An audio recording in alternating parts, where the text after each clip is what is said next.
A community center beforehand? What was the Yeah. building? So we can do a little bit of a background on Stone Soup in a sec. How don't we just finish a few more questions, and if there's anything while we're still sitting. I Yeah. brought some information for anybody that's interested. This is basically the co-op power regional structure and how the LOCs work, and can give you a really good idea of how to build an LOC if that's something that you would be interested in. I've got several copies here. If I don't have enough, just talk to me and I'll email you the information. And all of this is available on our website as well. Any other burning questions for the speakers or other folks before we? I just wanted to get a sense of the size of the businesses developed. So you talked about several weatherization crews. One in Boston, one here, one developing in Boston, one developing in Holyoke. How many people are we talking? So we have we have 15 crew and staff in Hatfield, and it's 8 in Boston. Is that we're 8 employees in Boston? Yeah, it's up to 8 now.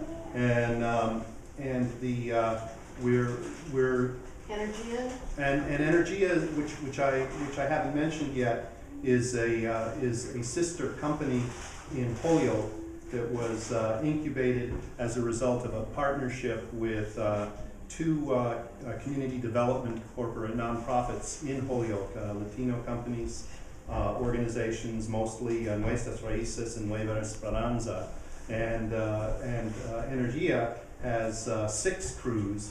And we helped them get a $500,000 grant, and have supported them through some rocky periods. They're now 2.5 years old, and they're not quite profitable yet, but they've managed they've hired 35 people, mostly youth from the Holyoke Springfield area. We also have leveraged green jobs training. We've administered a state program to train people in a hands-on program, working with on-the-job training with home builders and weatherization companies to train people in weatherization and energy efficiency skills. So Energia is, I'm not sure what they're doing total business. Our co-op powers energy efficiency businesses across Boston and Western Mass are scheduled to do about $1.3 million in business this next year. Our community solar is a 30 kilowatt system. It was a $250,000 system that all the energy is going to the Brattleboro Food Co-op building.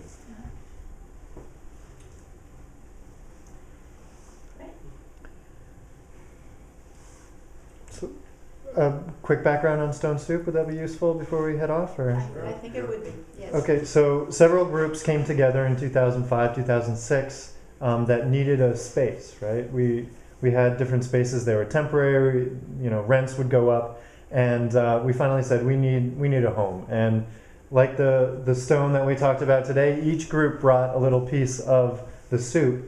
There was the community bike shop. Worcester Earn a Bike was involved from the very beginning, an ex-prisoners group called Epoca that organizes with neighborhood residents to do advocacy and organizing around ex-prisoners issues. I work with a group called Worcester Roots Project that works with youth, environmental justice, and now is starting to help worker cooperatives get off the ground. There's a graphics program too, neighborhood residents who do printing and graphics work.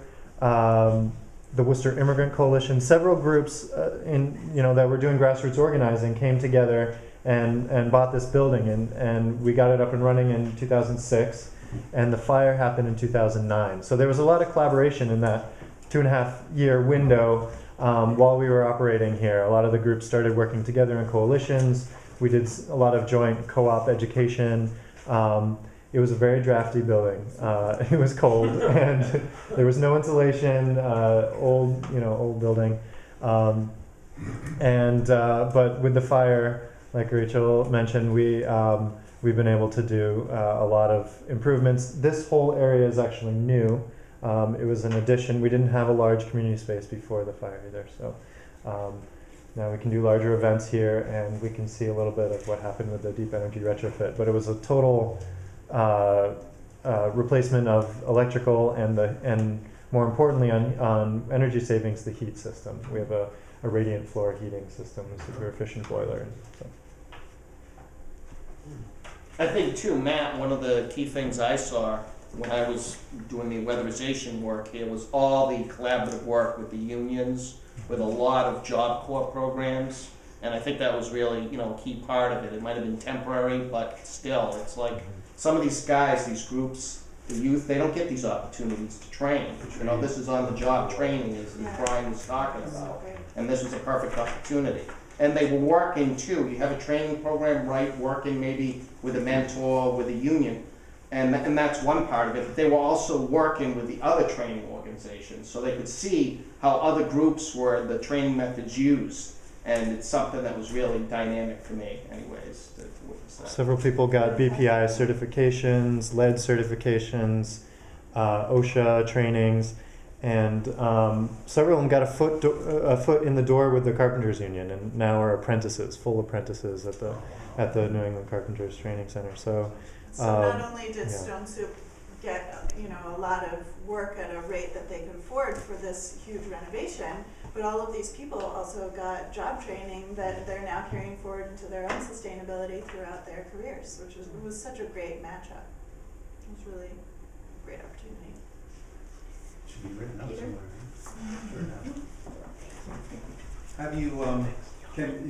Have you looked at the process of taking this house and and taking it down to essentially its bones, and then building it back as a deep energy retrofit, leveraging the training opportunities as well? This is a repeatable project? I mean, there's a lot of depressed real estate that's unoccupied that could be brought back the same way. Is that accurate? Is that an accurate observation to make for the Worcester area? Yeah, and we're making a documentary. Hopefully that'll help document how that process happened. And yeah. Any other documentation you think would be useful, we're open to hearing. And I think one of the things that it was very important also was like Worcester Common Ground, which is, I don't know what everybody's feeling are with like CDCs, community development, and I mean I don't know. I've never had such a good experience of how welcoming and how helpful they were in the whole process.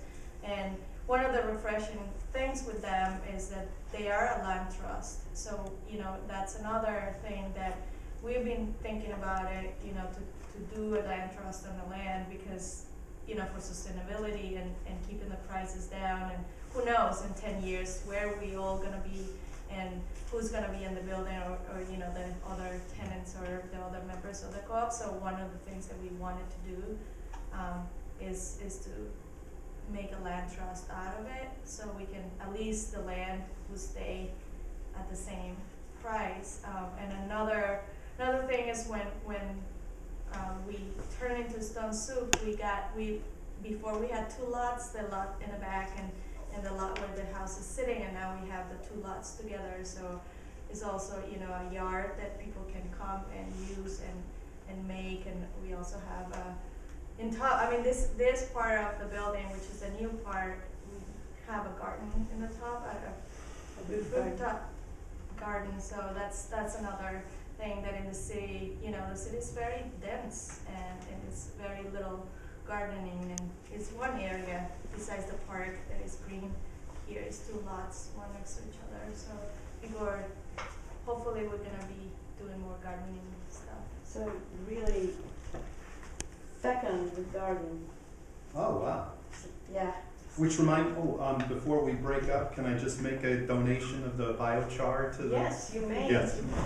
We got this is from Hampshire County LOC, where there are a couple of members that are looking at developing a biochar project for the co-op, and this is for your gardens. It's very useful. This is the other one. This is for samples. If anybody wants to take samples home to their own pots, potted plants. This is with the hummus, I think that'd be crunchy.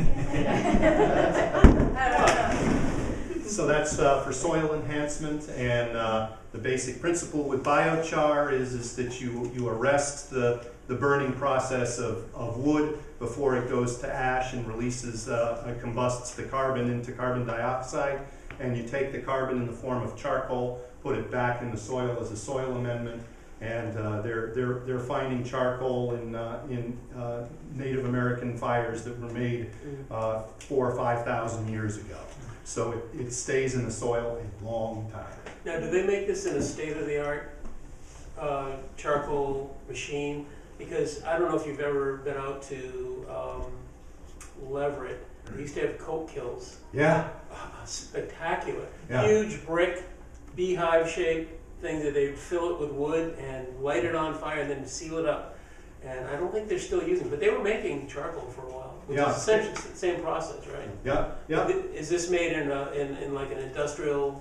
I don't know how this is made. It is made in volume. This particular batch was imported from Canada, actually, from a company in Canada. Wow. Yeah, there is actually no commercial biochar being made. Okay, yet. so they're not up and running yet. But what we're doing is we're just introducing the concept to members and neighbors. It's a great neighbor-to-neighbor gathering. Everybody's brush pile can be reduced to charcoal, and if you use an Adams retort or a particular appliance, you can capture some of the gas and other energy off of that fire, because you're not burning it all up into the atmosphere. But at the very least, if you control the burning of your brush, you can harvest the charcoal before it's converted. So you're saying you can do this on your own? Oh yeah, yeah. Really? Yeah. I thought you needed this fairly specialized. Well, this is this is one of our challenges we're conditioning ourselves to think that burning is bad, and if we can do what we need to do without burning, we're going to be better off. But for those people that can still burn their brush in their backyard and they want to get rid of it, you're burning fuel to haul it away to some landfill to fill it up as well. Why not turn the bulk of it back into the soil? So we burned this in the Caribbean growing up as a boy. They probably when you sell charcoal to your neighbors, and simple process. You dig a hole in the ground, maybe 2 feet deep. Put green leaves and you load it up with wood, and you put green leaves, maybe 2 inches thick or more, all over the wood, and then you pour dirt on top of it with a hole in the so you can light it. So you can light it. Once you get going, then you close that hole up, and it just smolders. Yeah. And it just smolders. Yeah, that's a very traditional way to do it. There's a documentary, but they're in Switzerland. Yeah, they make it in the Alps too, with wood fire. Yeah. And it's like mounds, Yeah. and they burn for 3 days. 2 or 3 days. Yes. Yeah. There was a big conversation when they had the beetle and they had cut all this wood and where was gonna end. And nobody wanted to take it to it, like the idea of doing, it's always a conflict of like, should we spend the money and doing this, or we should just forget about it and do it the easy way? And I think that's the way it went. The easy way. Save no pains and throw it in the fire. Right. So, Can go to Pine Tree Power, right? They can convert it to power. yeah. Pine Tree Power? I don't know that.